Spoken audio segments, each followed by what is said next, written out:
Assalamualaikum warahmatullahi wabarakatuh. Perkenalkan, nama saya Mediana dengan NIM 21022222213.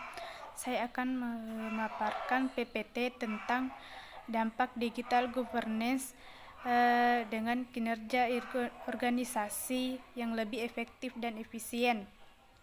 Pertama, latar belakang yaitu governance digital melibatkan penggunaan teknologi untuk mengelola, mengawasi, dan mengoptimalkan proses bisnis dan operasional suatu organisasi. Ini mencakup implementasi sistem informasi, keamanan cyber, analisis data, dan penggunaan platform kolaborasi. Yang kedua yaitu kebijakan dalam digital governance. Yang pertama, kebijakan keamanan informasi. Yang kedua, kebijakan penggunaan teknologi. Yang ketiga, kebijakan privasi data.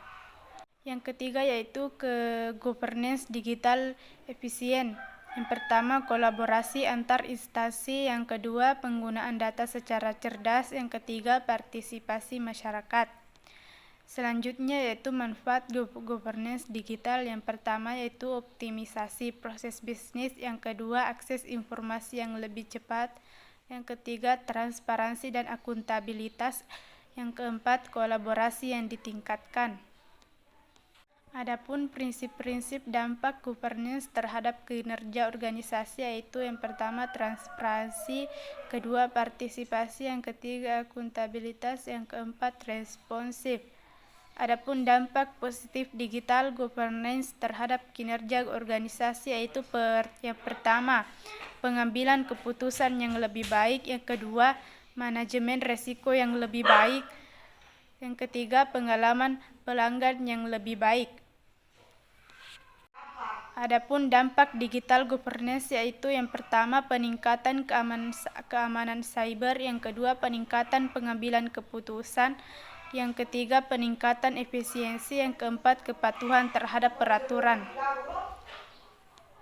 Selanjutnya, cara mengatasi dampak digital governance yaitu yang pertama, membangun kebijakan dan regulasi yang jelas terkait dengan penggunaan data dan teknologi digital. Yang kedua, melakukan audit secara berkala untuk memastikan bahwa kebijakan digital governance diikuti dengan baik. Yang ketiga, melakukan pelatihan untuk meningkatkan pemahaman tentang digital governance.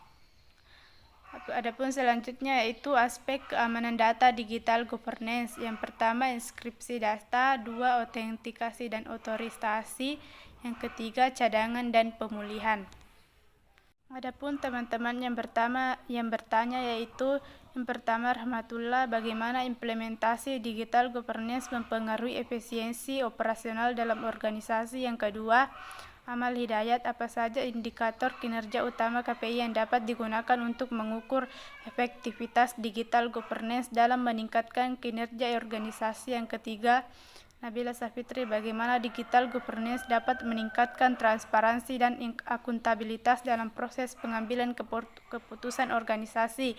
Yang keempat, Andi Rizka Tahir, apa dampak digital governance terhadap kolaborasi antar departemen, komunikasi internal dalam organisasi. Yang kelima, Rusdi, bagaimana digital governance dapat membantu organisasi dalam mengelola risiko dan memastikan kepatuhan terhadap regulasi yang berlaku. Sekian dari saya. Wassalamualaikum warahmatullahi wabarakatuh.